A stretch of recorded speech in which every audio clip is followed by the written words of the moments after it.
Hello and welcome to Byjus Exam Prep IAS. I welcome you all to the Hindu newspaper analysis for today. Before we begin, as you know, today is Wednesday, meaning that tonight at 8 pm live you can catch the 94th episode of International Relations this week, where we will be covering the most important news stories from international relations in the last week or so. Don't forget to join us for that as well. Now let's begin with the very first article that is on the front page of the Hindu newspaper today. As per a UN report that has been published recently, the report says that India's population growth is now stabilizing and it is an indicator of the effective health policies that the government in India has actually been pursuing over the past few years or so. As you know, the biggest news of yesterday was that the global population has touched 8 billion. And now this report says that the contribution of India to this growing population is by far the largest in the entire world. While India added 177 million people to the entire world's population, China added about 73 million to the world's population. Now, this is not the peak of the world's population, meaning that the world's population will increase even further from here. However, the important point to note here is that the growth rate of the population, that is the rate at which the population is increasing, is declining drastically, including in countries such as India as well. The reason is that most of the states and the union territories in India that make up close to 70% of our population have already achieved the fertility rate which is below the replacement level of 2.1, meaning that their population should not increase in the future and might start to decline. The main reason for this decline in fertility is also because of the adoption of family planning methods in India and in other parts of the developing world. The world's population, as I said, will still continue to grow and should reach 10.5 billion by 2080s, after which it should start to slow down as per the global numbers. Now, the reason why the population of the world is still increasing is actually because of some of the least developed and developing nations, especially in sub-Saharan Africa. The interesting part is, it is the world's poorest countries where the fertility rate is the highest. Ironically, the families that can't afford to give good care to their children are the ones that are reproducing more and more children. The report also talks about fertility rate in respective states of India. As you can see, only Bihar, Meghalaya, UP, Jharkhand and Manipur still have a fertility rate of over 2.1, while the least fertility rate has been seen in Chandigarh, Jammu and Kashmir, Lakshadweep, Andaman Nicobar Islands, Goa, Ladakh and Sikkim. Now, I have a few very important graphs for you to see and actually understand how is it that the global population patterns are changing and how exactly are they expected to go further. This is where we are right now. This is a graph that was released on the 15th of November, that is yesterday. Now, as you can see, from here on, the world population will increase, but the rate of fertility will actually start to decline. This is where 2080 will arrive, and after 2080s, as we discussed, the global population will start to decline and the fertility rate will actually go into negative as well. The second graph that I wanted to show you is this. That is the time that we are taking to actually add 1 billion people to our population. If you see, from 5 to 6 billion, we jumped in just 12 years. Then again, 6 to 7 billion, the world population jumped in just 12 years. Since then, the number of years it is taking to increase 1 billion population is increasing. The last 1 billion were added in 32 years, which is a good sign that the population rate is now slowing down. Also, if you see which are the continents which are contributing the most in terms of the world population, you will see that while Asia has the largest population contribution, the contribution of Africa has also been increasing at a very rapid pace. See, this is where we are, somewhere here, 2020. This may be Africa's contribution. And see how the contribution of Africa will increase in the coming decades, while the contribution of Asia will actually drop down drastically. On the other hand, contribution of Europe, North America will almost remain the same only.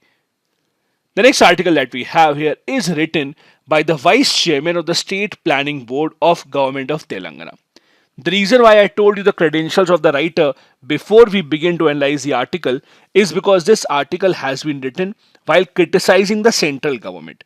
So rather than actually me telling you my own points of views, whatever I am telling you is written from the point of view of a person who is a part of the Telangana state government. So obviously they have written certain critical views about the central government. Now they are saying that Prime Minister Modi, when he was the Chief Minister of Gujarat, he talked a lot about cooperative federalism. He talked a lot about how the central government should actually give more and more power to the states. However, ever since he has come to the center government as a prime minister, he has actually made the opposite come true. While his first decision as the prime minister was to replace the planning commission with Niti Aayog, since Niti Aayog would be more representative of the governments and would give a push to cooperative federalism, but the reality is that since then nothing has happened in this regard. The author says that Niti Aayog has not taken any major steps to actually promote cooperative federalism.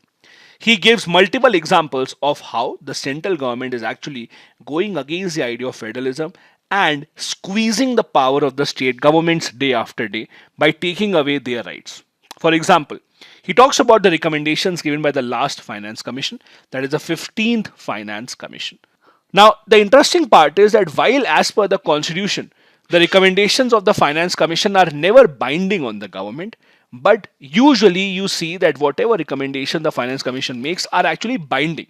That is, the governments usually accept that. However, with the 15th Finance Commission, this trend has been broken. For example, the Finance Commission had recommended giving a special grant to three states of about 6,764 crores to ensure that tax given to them in 2021 is not less than the tax given to them as compared to the previous year. This recommendation was not accepted by the government. Then he also says that recommendation with respect to giving grants for nutrition of about 7,735 crore was also not accepted. In this article, the author gives multiple other examples as well of the recommendations given by the Finance Commission not being accepted by the central government. However, the biggest gripe that he has with the central government is not with respect to the grants. That is with respect to something called the off-budget borrowings. Now, what is off-budget borrowing? See, the simple idea is central government and the state governments, both of them borrow money from the market for various reasons. Usually, this borrowing is not made a part of the budget. So it is not kept in the budget of the government. Why? Because if you actually tell in the budget that government is borrowing so much money from the market, then the government will actually go beyond their FRBM limit of borrowing. So that is why central government, state governments, both of them, when they borrow money from the market, they borrow it through their companies. So central government might borrow some money from the market, not through the central government itself, but through its own corporations or companies. Similarly, the same case happens with the state governments as well. But last year, the government of India said that even off-budget borrowings from the state will be considered under their borrowing limit only. So it will be considered as a part of your budget borrowing only, which has angered most of the states. Because now with this arrangement coming into the picture, the state governments will actually go above their FRBM borrowing limit, which they do not really appreciate. The government of India, in fact, in the past, has also been increasing the proportion of cess and surcharges. Now, as you know, the taxes that we pay to the central government, those taxes are divided between center and the states as per the recommendation of the Finance Commission. However, over and above those taxes, we also have cess and surcharge. These are not shareable. These are exclusively for the central government. Over the past few years, central government has been increasing these components. That is why the money going to the state government is reducing year after year. In fact, there are multiple reports that show that the amount of cess and surcharge that is a part of government revenue is increasing year after year after year. If you look at how the states have been getting the money from the central taxes, they used to get 41% and now that has come down to less than 30%. Why? Because the other 10-11% is made up of cess and surcharge, which the state governments do not get. This does not end here. See, the difference between cess and surcharge is cess is for a specific purpose, while surcharge is not really for a specific purpose. So, for example, if the government of India takes education cess, money from education cess can only be used in education.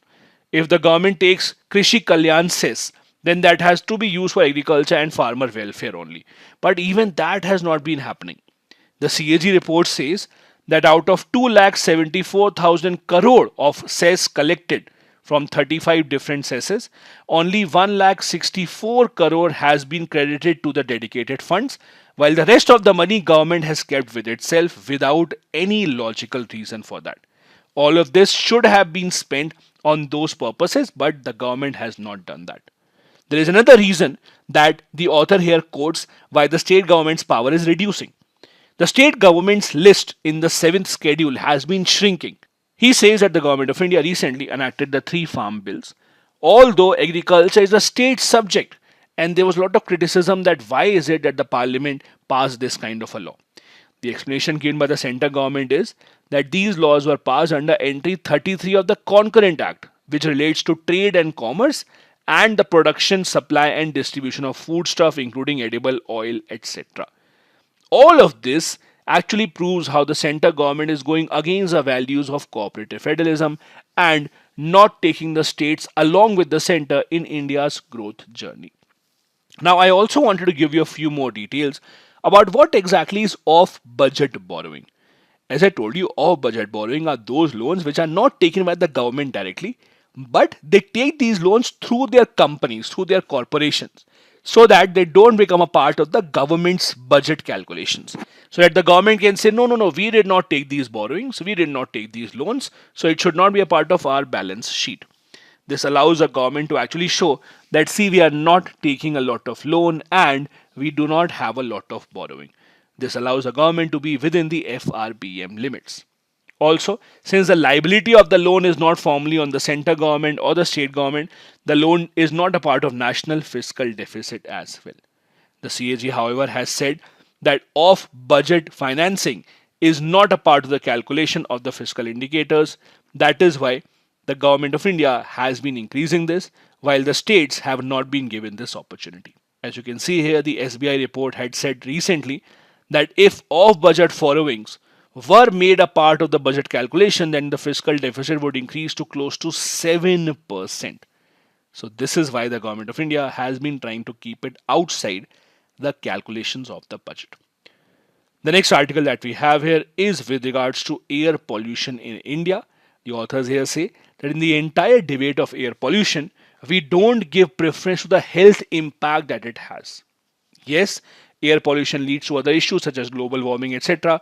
But whenever we make a committee to tackle air pollution, we don't have any health representatives to actually talk about the impact of health. We calculate the AQI, we tell the level of PM, that is particulate matter in the air, but we seldom talk about what exactly would be the impact on health for all these things. The numbers here are very, very scary. In 2019, 17.8% of all deaths and 11.5% of respiratory, cardiovascular and other related diseases can be linked to high exposure to pollution only. This begs the question, why is it that the policymakers in India are still not regarding health as a main point to actually make such policies?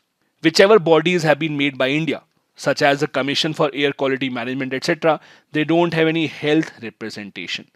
Health sector actually contribute less than 5% of membership of the state pollution control boards. And that is why whatever policies they make are not really keeping in mind health as the major point of contention. The only exception here, as per the authors, is recently made Ministry of Health's Steering Committee on Air Pollution. This is one committee that has actually invited many health experts from all across the country to actually ensure that our policies to fight against pollution have health at their center. We have seen how the government of India has been trying to actually calculate and publish results of air pollution so that the people can actually come to know about it in the form of AQI, etc. But the fact is that it has not really made any good impact. The policies such as stubble burning, closing of thermal power plants, all these decisions that are made are not really made keeping in mind what would be the health implications. The health ministry actually has to play a center role here rather than Ministry of Environment just taking all these decisions about air pollution. It is time for health ministry to now decide how the country's air pollution policy will be framed. As you can see here, the National Clean Air Program was recently updated by the Government of India, where Government of India said that we aim to reduce 40% of particulate matter in the year by 2026. This is with respect to PM 2.5. I also wanted to share with you some details about the National Clean Air Program, which was launched by the government in Jan 2019. This was the first ever program in the country to frame national framework for air quality management with a time bound target. The idea was that we will cut PM10 and PM 2.5 by at least 20% in the next 5 years, with 2017 as a base year. As we just saw, the government of India has made it even stricter. Instead of 20, they want to go till 40% now. This covers 132 non-attainment cities which were identified by the Pollution Control Board. That is, those cities that have not been able to fulfill the criteria. These are those cities which have fallen short of national ambient air quality standards for over 5 years. The next article again talks about health. This time, this article actually correlates climate change with health. This takes the help of an international report, that is a 2022 Lancet Countdown report, which says countries and health systems continue to have issues of health, social, economic impact of COVID-19, and the Russia-Ukraine war has made matters even worse. As you know, because of the Russia-Ukraine war and disruption of supply of natural gas and oil from the side of Russia, we have seen even the most developed and clean nations in Europe being forced to now use fossil fuels for their energy generation purposes. Thus, this is actually pushing the world in the opposite direction to where we were heading in our fight against climate change. The report says that the temperature of the earth is increasing rapidly and the vulnerable population is coming closer and closer to very, very bad climatic conditions. The authors here say that the pattern of the world of using more and more fossil fuels is actually making the situation even worse, and this year 2022 and 2023 will not make the situation any better. This global warming has a direct impact on diseases as well. For example, coastal waters due to this will become more suited to transmit pathogens. A number of months suitable for malaria transmission will also increase year after year in Americas and in Africa. Between the decades of 2030 and 2050, climate change may actually lead to 2.5 lakh more deaths, which might come from diarrhea, malaria, malnutrition, etc. Not just this, higher global temperatures would also change the cropping patterns. In fact, you saw this in India as well. As you remember, when the Ukraine-Russia war broke out and the world, especially in Africa, there was a shortage of wheat supply from Ukraine. India had announced that we will supply wheat to the entire world. However, India had to go back on its promise. The reason being that our own wheat production was not as per the expected level because of the different climatic conditions, because of the extreme heat wave. So it is being seen in every country, including India as well. That is, increasing heat wave actually threatening the crop yield across the entire world. This war, which is ongoing right now and might continue for a long, long time for now, actually has forced many countries to go back to traditional fossil fuels. Now, the report doesn't say that everything is over. The report says that there is a solution in sight. That is, if the countries come together and focus on health and climate change, which is happening on certain grounds. The report says that some governments are actually doing a good job in this and trying to improve the air quality to prevent deaths from fossil fuels as well. Focusing on low carbon travel, giving a push to public transportation, etc., will go a long, long way in ensuring that we make a better world for the future generation. Now, let me share with you some more details about this report. What is it that this report actually says and what are the main takeaways from this? The complete name of the report is Lancet Countdown on Health and Climate Change Report. It is published annually, and importantly, remember, it does not cover the entire world. It only covers those nations that represent half of the world's population and 70% of the world's emissions: Brazil, China, Germany, India, Indonesia, Nigeria, South Africa, US, and UK. They track climate change impact, exposure vulnerability, adaptation, planning and resilience, mitigation action, and health co-benefits. The main pointers are: number one, the countries around the world are increasingly giving more and more subsidy on fossil fuels, which is even leading to more global problems. In fact, in 2021, 80% of the nations which were reviewed gave some kind of subsidy on fossil fuel. This subsidy was about $400 billion. Just compare this with the fact that in 2019, India spent $34 billion on fossil fuel subsidies, while only 5% of this was our total national health spending. There is a huge impact of rising temperature on different age groups across the world. There is a negative impact on GDP as well, and the number of cases of dengue transmission are also increasing year after year and are directly linked to climate change patterns.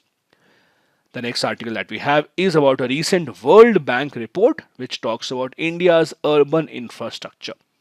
As you know, the recent report that came out said that India needs to invest $840 billion in the next 15 years, on an average $55 billion per year, into our urban infrastructure if we have to properly provide for a growing urban population. Now, this comes in at a bad time because this is a time when public private partnership, that is PPP, is actually reducing in the country. Yes, the government of India over the years has started programs such as the Pradhan Mantri Awas Yojana, urban missions such as smart cities, etc. But the fact is, when the World Bank took into consideration all these projects, it was shown most of these missions are lying incomplete. Most of these missions have not been given proper funding. Funding of round 1, round 2 was complete, and then all of it was stalled due to pandemic and other various reasons. Only one third of public private partnership investments since 2000 have actually materialized, including 55 projects worth $17 billion. Now, as the number of jobs in agriculture are reducing, as more and more people are taking up other jobs, it is expected that by 2036, 60 crore people in India will be living in urban cities, leading to issues such as slums, more diseases, more pollution, etc. This represents 40% of the country's total population. This will put huge pressure on the urban infrastructure, and that is why there is a need for the government to sort out issues such as clean drinking water, power supply, safe road transportation, and also affordable housing.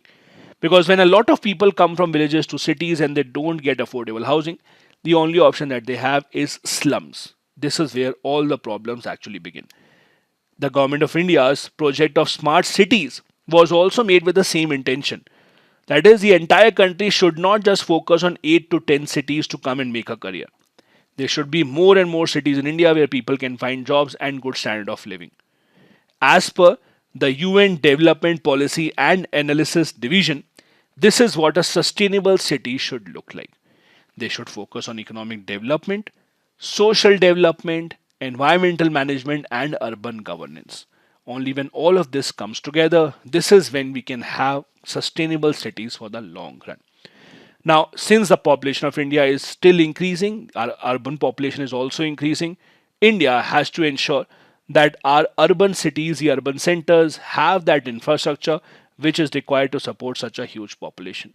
The sad reality is that even today, even the most advanced cities in India, be it Mumbai, Delhi, Bangalore, Hyderabad, Pune, even they are not able to sustain this huge population load that has been imposed on them.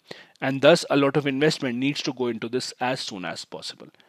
These were the important articles on the Hindu newspaper today. Now, a couple of practice questions. Number 1.